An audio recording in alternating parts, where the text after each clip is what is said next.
Premier pouvoir volé, la concentration. Vous vous souvenez, enfant, on pouvait passer des heures absorbés par un jeu, un livre. Aujourd'hui, impossible de tenir 5 minutes sans regarder son téléphone. Notification par-ci, message par-là, vidéo virale par ici. Notre cerveau est devenu un navigateur internet avec 36 onglets ouverts. Résultat, on survole, on picore, mais on ne s'immerge plus. On est devenu des champions du multitâche, mais des débutants de la concentration profonde. Et c'est là tout le problème. Car la concentration, c'est la clé de la réussite, de la création, de la réflexion profonde. C'est elle qui nous permet de plonger dans un sujet, de le maîtriser, d'innover. Deuxième pouvoir volé, la patience.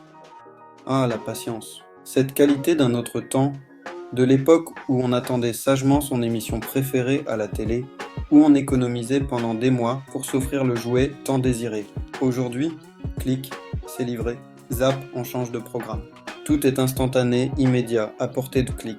On est devenu accro à la dopamine, cette hormone du plaisir instantané. Résultat, on se lasse vite, on abandonne facilement, on n'a plus la patience de construire sur le long terme. Et pourtant, les plus belles choses de la vie, l'amour, l'amitié, la réussite professionnelle, demandent du temps, de l'investissement, de la persévérance. Troisième pouvoir volé, la mémoire. Avant, on connaissait par cœur le numéro de téléphone de nos amis, les dates d'anniversaire, plusieurs capitales des pays dans le monde. Aujourd'hui, tout est stocké dans notre téléphone. Notre cerveau est devenu un simple disque dur externe, dépendant de son appareil électronique. Résultat, on oublie, on se disperse, on perd notre capacité à retenir l'information, à la manipuler, à la faire nôtre. Et pourtant, la mémoire, c'est bien plus qu'un simple stockage d'informations. C'est notre identité, notre histoire, notre capacité à apprendre, à évoluer.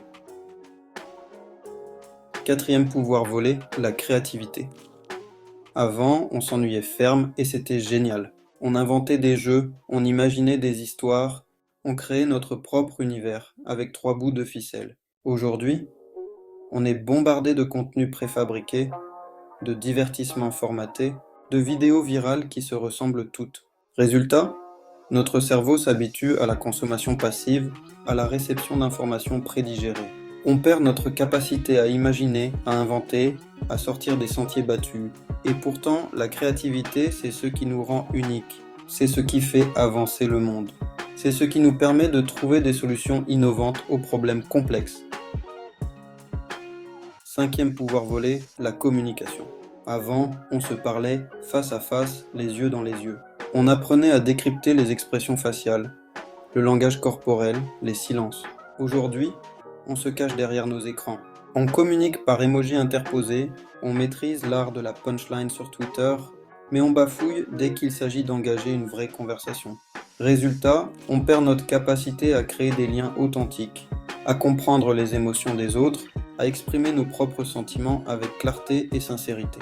Et pourtant, la communication, c'est le ciment de la société, c'est la base de relations humaines saines et épanouissantes. Sixième pouvoir volé, la santé mentale. Avant, on vivait dans le moment présent, on profitait de l'instant, on s'émerveillait des petites choses. Aujourd'hui, on est constamment connecté, rivé sur nos écrans, à scruter la vie apparemment parfaite des autres sur les réseaux sociaux. Résultat, on se compare, on se dévalorise, on nourrit notre anxiété et notre sentiment d'insatisfaction chronique. On oublie de vivre notre propre vie, de savourer notre propre bonheur, de cultiver notre propre jardin intérieur. Et pourtant, la santé mentale, c'est la base d'une vie épanouie, c'est le socle de notre bien-être, c'est le moteur de nos actions et de nos réussites. Septième et dernier pouvoir volé, la liberté.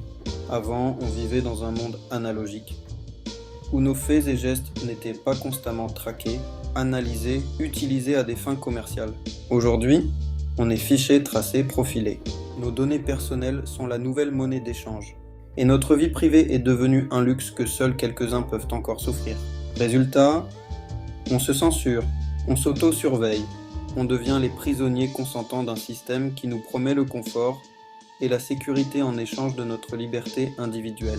Et pourtant, La liberté, c'est un droit fondamental. C'est la possibilité de penser, de s'exprimer, d'agir sans contrainte ni pression extérieure. Merci d'avoir suivi jusqu'au bout et à très bientôt pour une prochaine vidéo.